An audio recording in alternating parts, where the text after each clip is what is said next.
Ok, Nicolas Stanzik, bienvenue parmi nous, bienvenue à cette 11e édition du Festival européen du film fantastique de Strasbourg. Tu es venu nous présenter la 3e anthologie Midi, Minuit Fantastique qui vient de sortir en librairie. Tu étais déjà venu au festival il y a quelques années pour nous présenter ton livre en référence sur la Hammer. Est-ce que quand tu préparais ce livre-là, tu avais déjà fréquemment Midi, Minuit Fantastique en main? Ah oui, oui, quand j'ai fait les Griffes de la Hammer, en fait, pour moi, ça a été l'occasion de découvrir Midi Minuit Fantastique. C'est le moment où je les ai tous lus en bibliothèque, en gros, parce que c'était une revue qui était inaccessible par ailleurs. Les numéros étaient super rares. Pour en acheter sur les sites de revente, c'était devenu complètement hors de prix. Le numéro 1, c'était 100 euros. Le numéro 8, c'était 200, 300, parfois 400 euros. Enfin, c'était du délire total.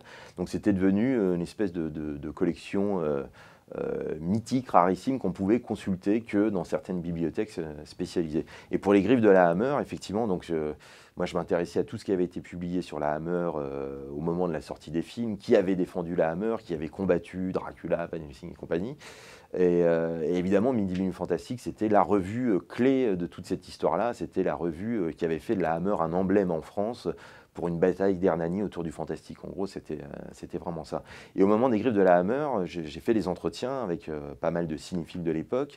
Et c'est le moment où j'ai rencontré Michel Camp et Jean-Claude Romer, les rédacteurs en chef, les créateurs de Midi Minuit Fantastique.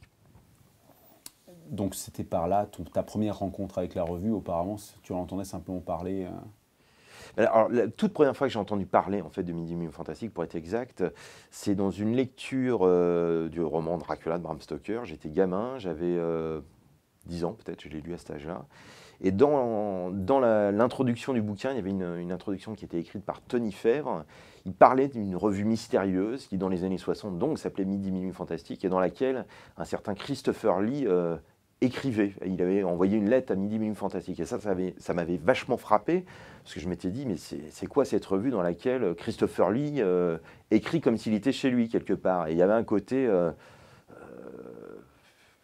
voilà, c'était la revue des vampires, quelque part. Il y avait quelque chose de cet ordre-là, quoi. Et donc, ça me semblait pas simplement être une revue de cinéma, ça me semblait être quelque chose d'un peu magique, d'un peu mystérieux. Et voilà, j'ai rêvé ce nom-là pendant des années avant de le découvrir, vraiment, avant de découvrir le magazine dans les mains, bien plus tard, en faisant les Griffes de la Hammer.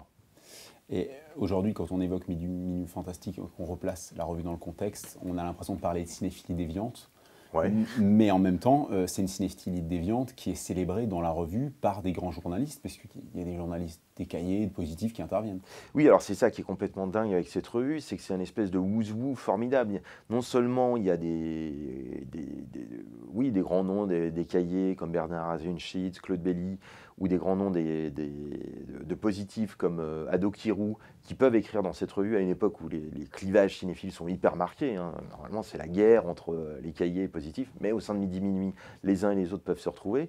Mais c'est aussi vraiment un who's-who hallucinant par rapport à des personnalités en devenir. Dans Midi Minuit Fantastique écrivent Yves Boisset, Bertrand Tavernier, on retrouve aussi Roland Topor, on retrouve les premières planches de bande dessinée de Philippe Druillet. Enfin bref, c'est vraiment... ça réunit un grand nombre de talents, vraiment extrêmement importants. Et ça nourrit vraiment la qualité littéraire de la revue. C'est vraiment une revue de cinéphilie littéraire. C'est-à-dire que non seulement on aime des films qui sont à l'époque conspués par... non seulement par la critique officielle, mais on va dire par tout le monde. Hein. Au moment où le cauchemar de Dracula de Terence Fisher sort sur les écrans, on peut lire dans l'ancêtre de Télérama, ce film va déclencher des générations de détraqués et de pervers. C'est un attentat caractérisé à la dignité du public. Donc voilà, on défend quelque chose d'éminemment sulfureux, mais on va le défendre en légitimant par des objets, par un détour par des objets encore plus litigieux. C'est-à-dire qu'on va dire que Terence Fisher, c'est un héritier de Sade et que c'est le plus grand cinéaste sadien du moment. Et donc, voilà, ça c'est quand même, à l'époque, Sade, voilà, il y a des problèmes de censure autour des textes de Sade. C'est le moment où Jean-Jacques Pauvert va rééditer l'intégrale avec des procès, enfin c'est quelque chose, c'est un geste critique vraiment fort. Et de ce point de vue-là, Midi Minuit, c'est ça qui est formidable, même quand on le relit aujourd'hui, c'est que finalement ces textes, parle du cinéma de l'époque, ça parle des années 60, ça parle de la Hammer, ça parle de Roger Corman, de Mario Bava, du gothique italien, de Jess Franco, etc. Mais finalement, il dépasse l'objet dont il parle. Finalement, c'est une revue manifeste. Et ça, c'est quelque chose qu'on peut voir même, par exemple, dès la couverture du numéro 1 de Midi Minuit. C'est une photo de plateau tirée de La Nuit du loup-garou de Terence Fisher. C'est une photo qui, sur un plan de la violence, de l'érotisme, est déjà extrêmement marquante, extrêmement provocante à l'époque, parce que voilà, il y a un loup-garou en train d'étrangler cette jeune femme dont on se demande s'il est en train de jouir ou de mourir. Donc voilà, une reformulation agressive d'Eros et Thanatos. On imagine ça dans les kiosques à journaux à l'époque, voilà, ça va choquer le bourgeois, en gros, il y a quelque chose de cet ordre-là. Mais ça va beaucoup plus loin, parce que ceux qui ont vu le film, qui était sorti 6 mois à peu près auparavant, avant la sortie de ce numéro 1 de Midi Minuit Fantastique, savent que cette photo, elle est en fait tout à fait impossible. En fait, ils peuvent comprendre qu'il s'agit là d'un appel subliminal lancé à l'adresse de ceux qui ont vu le film, parce que cette photo, en réalité, c'est la photo d'un loup-garou qui étrangle sa propre mère. Dans le film, la jeune fille qui est là met au monde le futur loup-garou et meurt au moment de le mettre au monde. Si bien que ceux qui ont vu le film comprennent qu'il s'agit d'une provocation incestueuse. Et ça, c'est vraiment la naissance d'une communauté de regard, c'est la naissance de la cinéphilie fantastique, c'est une manière de désigner un objet qui fait scandale, le cinéma d'horreur anglais en l'occurrence, avec son esthétique sanglante, et une manière de le regarder, se focaliser sur tout ce qu'il y a de transgressif et de subversif là-dedans.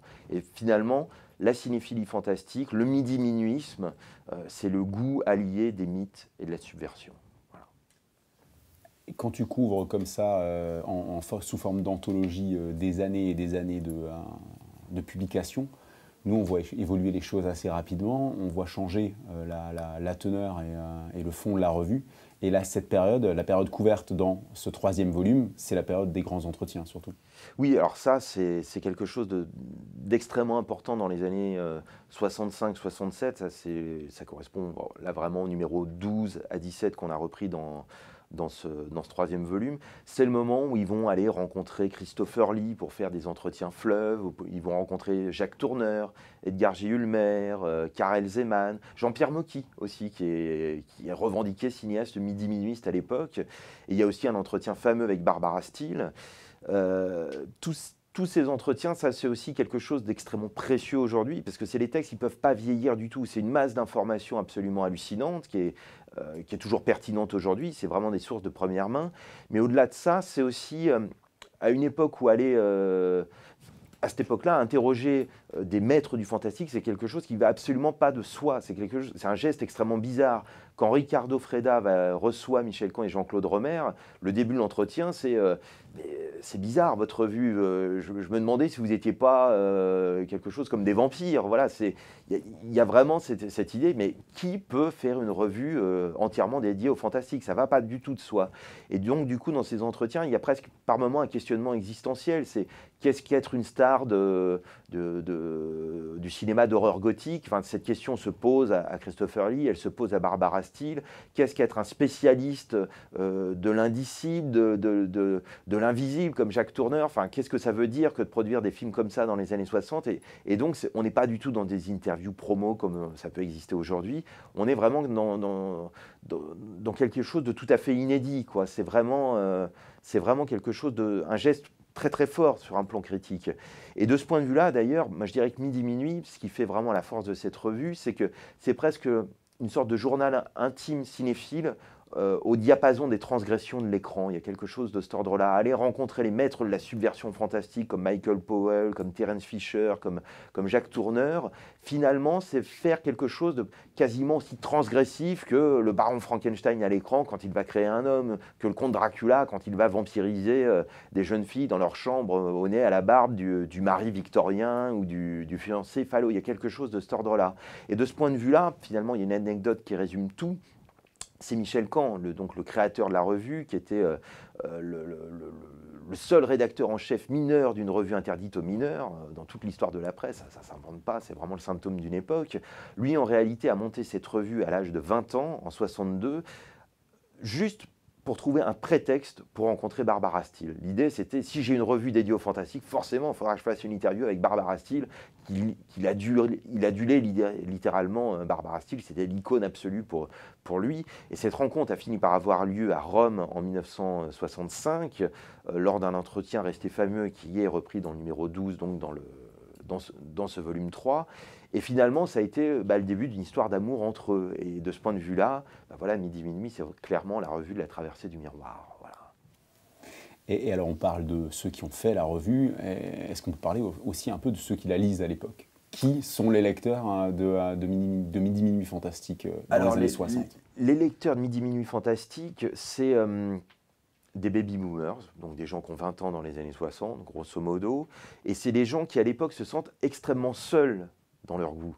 Aimer les films de la Hammer, c'est prendre le risque de passer pour un dangereux maniaque, pour un débile mental, pour un pervers.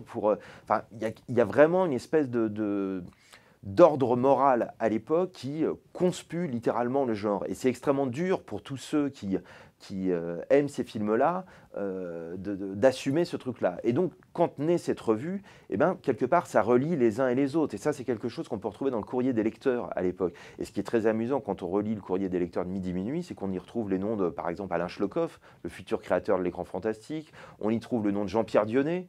On y trouve le nom de Jean-Pierre Bouixou, enfin tous ceux qui ont fait la cinéphilie fantastique et qui sont devenus des grands noms du journalisme ou des grands noms tout simplement dans l'édition. Voilà, ça a réuni tous ces gens-là. Quelqu'un comme Philippe Druillet raconte qu'en 1962, pour lui, c'était en gros, il y avait deux avenirs possibles, c'était ou l'asile d'aliénés ou la prison, parce qu'il sentait partir dans la délinquance, c'était possible. Et il rencontre Jean Boulet, qui était l'un des créateurs de Midi Minuit Fantastique, et pour lui, du jour au lendemain, ça a changé sa vie. C'est avec lui qui va apprendre à regarder le cinéma, qui va apprendre à dessiner, qui va apprendre la littérature, la peinture, etc. Et c'est devenu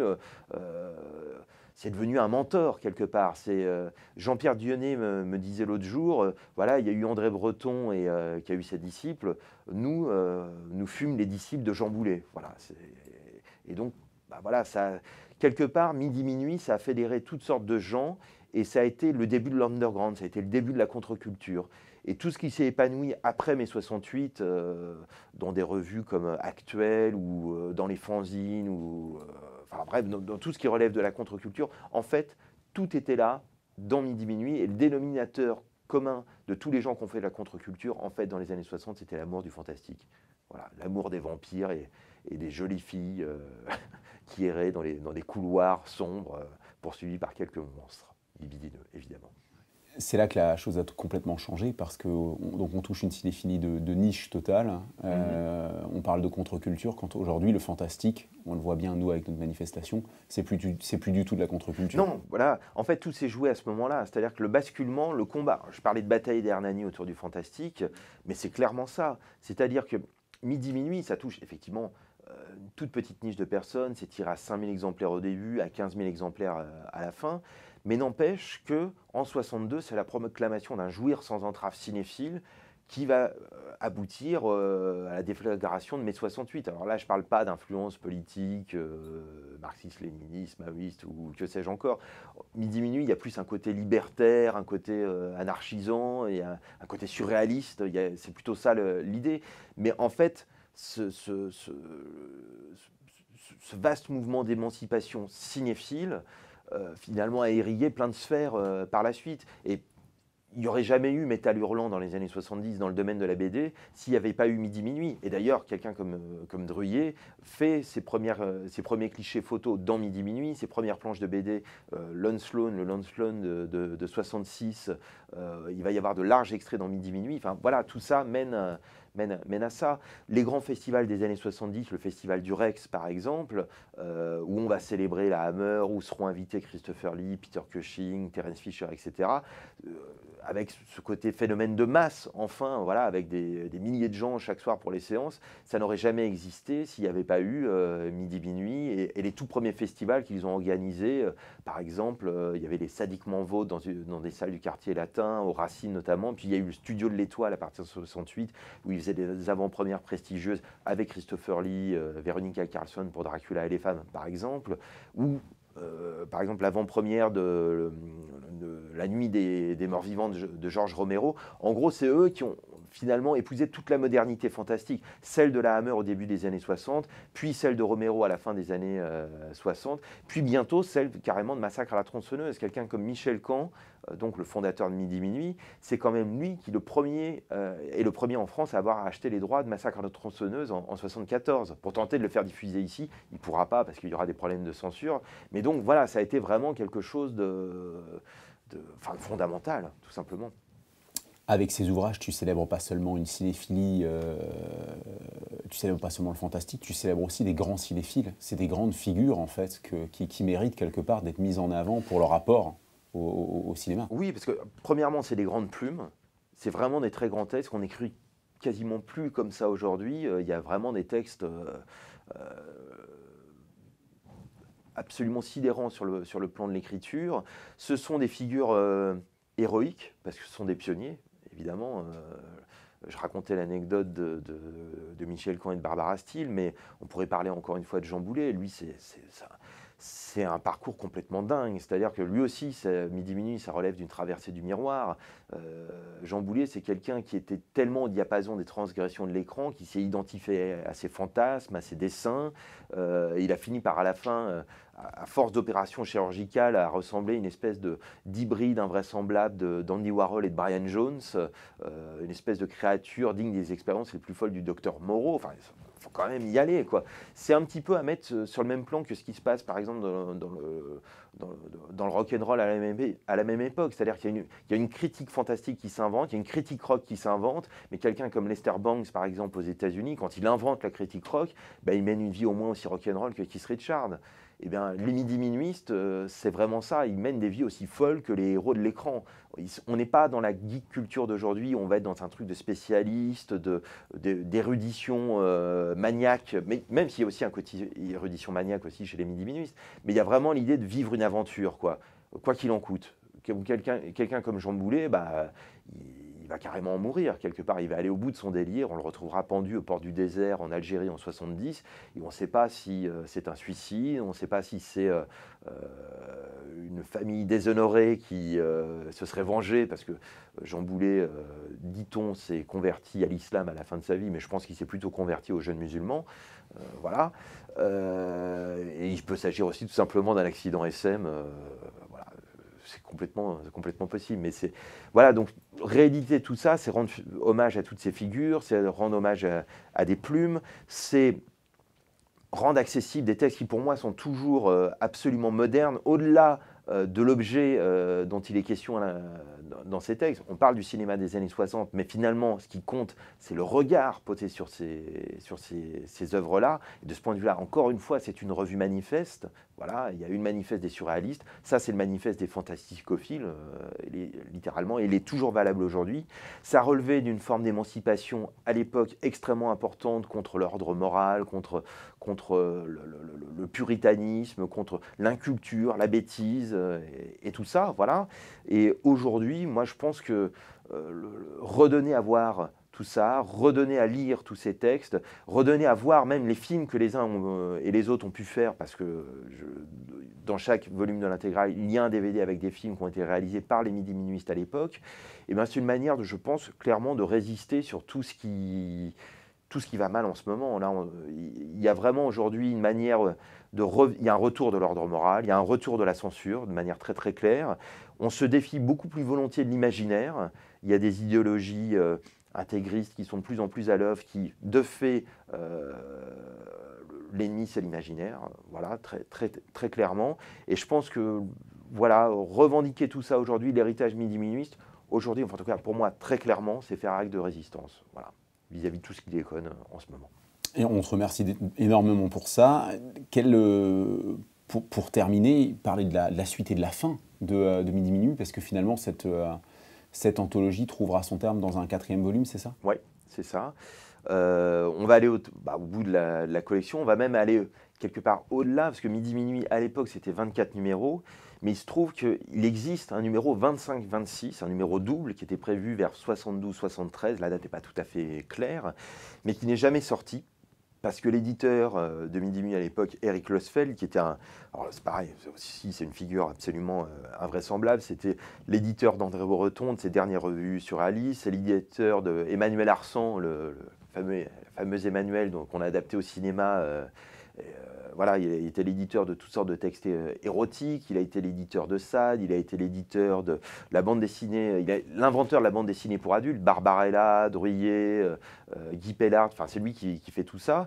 Mais ça a été un éditeur qui a eu énormément de problèmes de censure, énormément de procès, et si la bataille culturelle elle est gagnée quelque part après mai 68, sur un plan juridique, en fait, il y a toujours les vieux cons qui sont là au pouvoir, et donc du coup, lui, il a eu vraiment des gros problèmes à ce niveau-là, de procès en procès, il a fini par faire faillite, et donc ce numéro 25-26 de Midi Minuit, il n'a jamais pu sortir, parce que c'était au moment où Losfeld avait tous ces problèmes-là, et donc nous allons le rééditer, nous allons l'éditer pour la première fois enfin, on va le publier, on a tous les textes, et on va par contre le maqueter nous-mêmes, parce qu'il n'y a pas eu de maquette en tant que telle, donc on va finir, on va finir cette collection. Voilà. Fantastique. Merci beaucoup à toi et beaucoup de courage pour la suite. Merci beaucoup, merci à vous.